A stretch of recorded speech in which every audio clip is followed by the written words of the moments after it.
Welcome to Our Girl Relationships. On this channel, we discuss day-to-day problems people face in their lives. Let's start with the video. My brother-in-law and I have always had a relationship that I assumed was nothing out of the norm. We were always nagging and annoying one another at every granted opportunity. People always thought we were questionably non-resembling siblings if they didn't know that I was dating his brother. This is very important because this very assumption of mine is what led me to look past all the incidents that might have suggested the presence of hard feelings or any sense of dislike that he had towards me. Well, guess that assumption of mine started changing sometime before my then boyfriend and I got engaged. The reason for that might be because I started sensing that his jokes were a little bit too specific or too offensive to be something someone thought off the top of their head to get on my nerves in the absence of any malicious intent.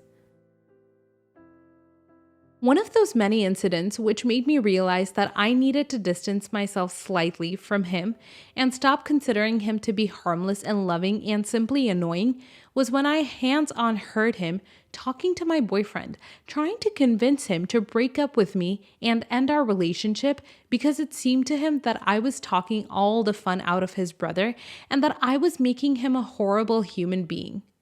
I should also explain that what he thought was horrible and unacceptable was having goals and ambitions that didn't include playing video games till the sun rose in their parents' basement.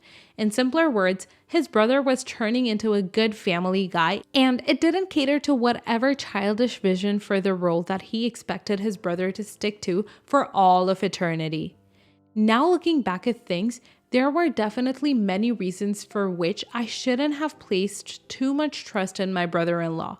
One of them being that my boyfriend had always told me stories that only insinuated that my brother-in-law was never really the greatest brother to him.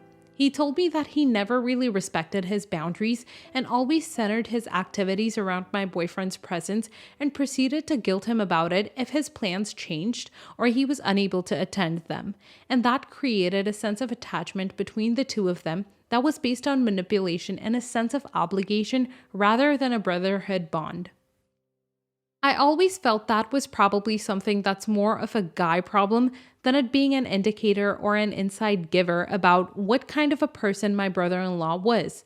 It felt like it would be too unfair to judge him and built my perception of him through the stories my boyfriend told me, which were one-sided and probably biased.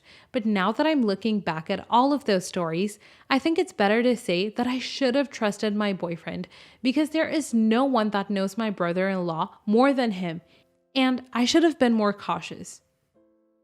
Anyways, the reason I'm saying all of this is because trouble began from the moment my boyfriend told his brother about his engagement to me at a random secret surprise dinner that we had invited everyone to and were planning on announcing our engagement at the end of. I could immediately sense the color escape his face as my puppy-eyed boyfriend announced to his brother that he was no longer that and now officially my fiancé. The expression of pure discontent and distraught that immediately flagged his face made me feel extremely uneasy, and that uneasiness was confirmed when my boyfriend and I stood up to tell everybody at the dinner table once we had eaten and had our fair share of non-engagement related conversations. We very happily informed everyone that we were planning on getting married in the following 6 or 7 months because we had everything pretty much planned out and joked about how we wouldn't want to prepare for a wedding that revolves around the presence of everyone and then have it be tampered with because it was too surprising or rushed.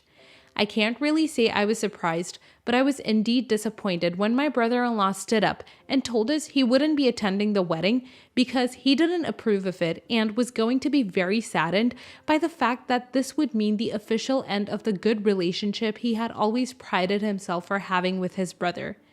I tried nudging my boyfriend to insinuate that he needed to put an end to this unpleasant surprise speech, but he didn't seem to be planning on stopping anytime soon, because he proceeded to give the worst engagement speech I have ever witnessed, and one that left a disgustingly sweet but sour flavor of awkwardness and "when the hell is this going to end" atmosphere at the dinner table that just made everyone, including myself, want nothing more than to get the hell out of that house and away from the agony of sitting through his unhappy little rant about what is supposed to be our happy announcement.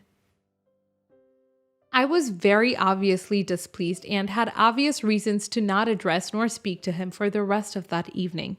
And it even almost led to an argument between my boyfriend and I when I had brought it up later that evening to discuss the possibility of excluding him from our invite list to the wedding. I don't think I need to explain it, but I'm pretty sure he wouldn't want to be attending a wedding that he couldn't even feel happy about the engagement that announced it. And he had already said that he wouldn't be attending, so. Nevertheless, I respected my fiance's request to not stir any muddy waters with him and let him have his angsty little moody teenager moments. Although the more I entertain the idea of listening to my gut and cutting him out of my life, the more I am less tempted to cater to my boyfriend's desire to keep a strong and healthy relationship with his crappy bro. One more thing that my boyfriend mentioned during our semi-argument was that he knew the reason behind my brother-in-law's outrageous reaction, and he wasn't willing to give it away because he thought it was too insignificant to even mention or let ruin my already ruined relationship with him. That reaction really did leave a bitter taste in my mouth, and I don't think I will ever recover from the embarrassment that I had to suck up to get up and change the topic before everybody just disintegrates or kill themselves to get out of that awkwardness. As I'm writing this, I'm doing this with a mission in mind. I'm running out of guesses and ideas as to what the reasoning behind this stupid reaction. And I think posting this and getting guesses from you guys could make the task of figuring out what happened a lot easier. So guess away, people. The winner gets to sleep at night knowing they made a very miserable, curious lady extremely happy. Update. I just got back from vacation last week and hadn't been checking on the post since. And I'm now realizing that the reactions were a lot more instant than I had expected it to be, which I'm very grateful for because now I actually know the reasoning behind my brother-in-law's reaction, and I'm very pleased to tell you guys that some of you actually guessed it and were on point with your assumptions. They're pinned in the comments, and should y'all decide to open up their psychic shops, I should be entitled to at least 5% of all gains. Enough blabbering. Here's how I came across the truth that my fiancé was keeping from me, and my brother-in-law used to humiliate me on the evening I announced to our family that we were engaged. I wasn't eavesdropping, although it may be coming off as a habit of mine to come across truth without trying, but I was walking past my mother-in-law's room and I heard my name being mentioned, which automatically snorted away at all of my attention, so I stopped walking and tried rationalizing this crappy behavior I was committing, although it's not really that bad to listen in when you hear your name in a conversation, or so I hope. Please tell me I'm not a horrendous human being. Apparently, my brother-in-law was still hung up on the relationship that my fiancé had with his ex-girlfriend, who he thought was his best break and the only person appropriate enough to be considered part of their family. He said that she was one of the guys and she would always hang out with them, and she let my fiancé hang out with his brothers and friends as much as he wanted to, and she was cool with it because she would even tag along here and there, and she was entertaining and funny and blah blah blah. The only thing that I was getting from that whole fiasco was that brother-in-law was probably in love with this ex-girlfriend and didn't have the guts to pursue her. So he was trying to push my boyfriend to go back to that relationship with her so she would still be involved in his life without him growing a pair and asking her out. But that's just my opinion. I can't believe he would allow a stupid surge of favoritism to overpower his reasoning abilities, to see through the fact that this is a healthy relationship that my fiancé and I have. Him changing and pursuing being a better man for his future wife and possibly future children is a lot better than him catering to some stupid bro's desire to play video games or football. I really hope I'm not the only one that thinks this is entirely invalid, but I genuinely think his feelings shouldn't even be acknowledged, and he should have been embarrassed and told to shut the F up when he tried to stand up against the engagement of our announcement dinner. My fiancé should have stood up and told him to shove his opinion that is so stupid and worthless up his ace and stop trying to ruin a healthy relationship with unreasonable expectations that only served him and his vision of brotherhood. I can't really tell if I'm saying this because it's the right thing to say, or if the fact that I don't have his brother or sisters give me a clearer or more clouded version of the situation, but holy crap, the way I should have popped off on him if he was my brother. Let me know what you think in the comments as always. Next story. My older sister, May 37, moved in earlier this month. May has moved from home to home due to mental health and substance issues. May said she's in therapy and getting better. We have a nice house and my mother-in-law G lives with us. G, 75, has been fantastic helping me with the kids and around the house. G is originally from Mexico. G often makes the kids breakfast. May was making an issue about the food G cooks and says it smells. May is in the bedroom near the kitchen. She's been here since January 1st and has already asked to change rooms with G. I said no, and my husband said no. Earlier this week, my husband called me and said I needed to come home from work ASAP. May and G got into an argument over the food smell, and May threw the breakfast at G and destroyed the kitchen. This happened in front of my kids. My husband said May has to go now, so we called around to a women's shelter and told me she had to leave. She can't have issues like that in our house. We told May there were no second chances. I called my brother-in-law to get the kids out of the house while dealing with May. May had to be removed forcefully and is now on a 72-hour hold. After that, she has to go into a women's shelter. They found substances in her system and she swears she had been clean. My mom has been blowing up my phone, but she's in no position to take May because her husband had already kicked May out of their house. I feel bad that my sister will be homeless, but we warned her before she moved in. Not the a-hole. You need to protect your children from me. It's not a hypothetical, especially after she blew up at G. I'm certain the children were very scared. Likely G was too. They should all feel safe in their own home. May's issue are May's. It's unfortunate this happened, but no, you are not the a-hole. Sometimes we have to make choices we feel bad about, but would feel worse if we didn't make them. You wouldn't feel your family was safe with May there. I'm so sorry this sounds awful. Edited for grammar. Oh, and to add, please make sure to search May's room up and down for any hidden drugs, syringes, or any other safety hazards. I know someone like this who stashed things around their room and you don't want to take the chance one of your kids or adults hurt themselves. Not the a-hole. You protect your children first. She behaved this way in front of your children. They do not need to see such behavior, and if substances were found in her system, they didn't just magically get there. That means she had used it at some point and came home with it in her system and was around your children while possibly high.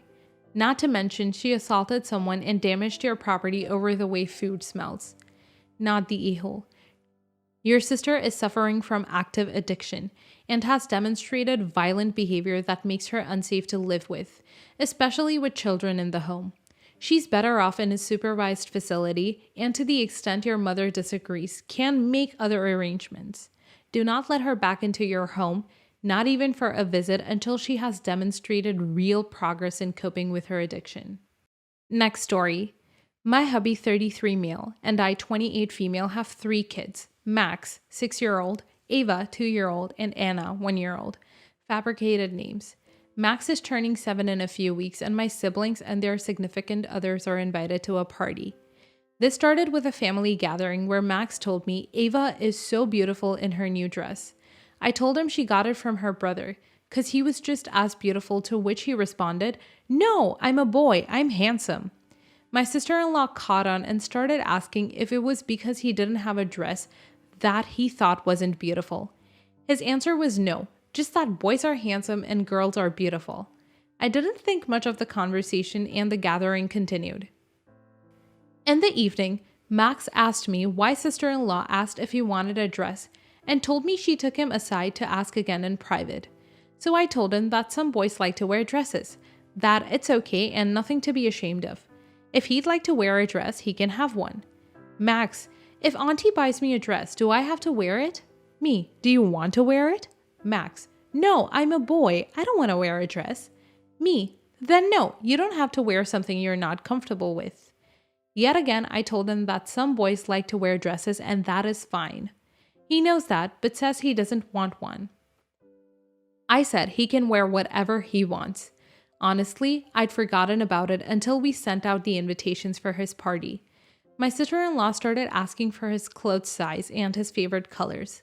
I replied, but also told her that I'd prefer her not to buy him a dress. Then the shit went down. I am now an a-hole and a bigot. I know I cannot dictate what people buy as gifts, and I had no intention to start a feud of any kind. I would just hate to see my boy be disappointed on his birthday. My husband thinks I'm right, but I started wondering if I'm really an a-hole. Edit.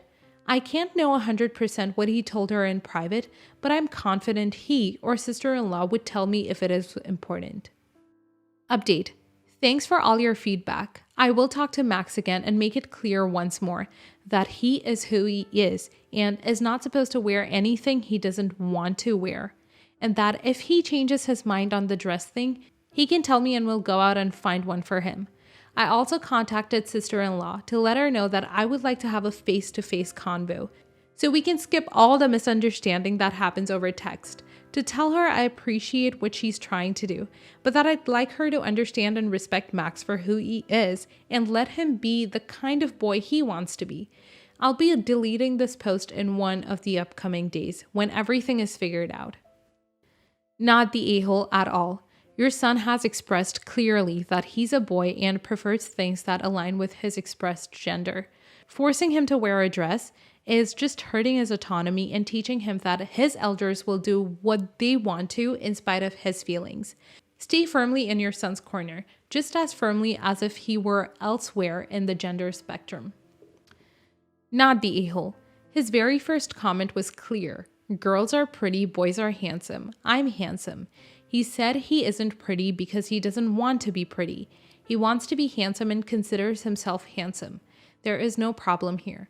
Tell your sister-in-law that this is about respecting people as they are, and you demand that she respect your son as is. Next story. My daughter, soon to be 18 female, is having a small birthday party in her house. She's looking forward to it. She's getting the Godfather-themed birthday cake, which I found ridiculous and I questioned her choices, but the stubborn lady got her way. I, 39 female, know not many guests in her party, including myself, do not like vanilla Victorian sponge cake. And the little kids will not eat her cake, so I will let my daughter get her cake, but I will get another one too because everyone here likes chocolate cake. My daughter didn't flip, but she wasn't happy about it. She says, "Why is it about what you want? It should be my choice. I don't want a chocolate cake. You always do this to me. How come you always have to get a chocolate cake? So what if the guests don't like it? It's my birthday, not theirs. It feels like your party since it's always the theme you want, the cake you want, the food you want, etc." and went up. I put all this effort in my daughter and she can't be grateful. I might consider canceling the party since she always complains about how it's rarely been her way and I supposedly do not care about her birthday. It's not my fault the guests prefer rice, chicken, roasted potatoes, and salad over spring rolls, samosa, pakora, cake pops, party rings, crisps, Starburst, donuts, and cupcakes. I think I might be harsh, but am I the a-hole? You're the a-hole. You are making your daughter's party about the stuff you want. How do you even know what the guests prefer? Sounds more like you're just choosing what you prefer. You even said to yourself she didn't flip out about it, but she wasn't happy. And now you're considering canceling her party? That's over the top and really dramatic. You're the a-hole. You've criticized every decision she's made and then done what you want anyway. I would much rather have a Victorian sponge than a chocolate cake. But even if she'd chosen cat food cake with dandelion icing, it's her birthday. Plus, the fact that you're willing to cancel her 18th birthday suggests you do very little for her.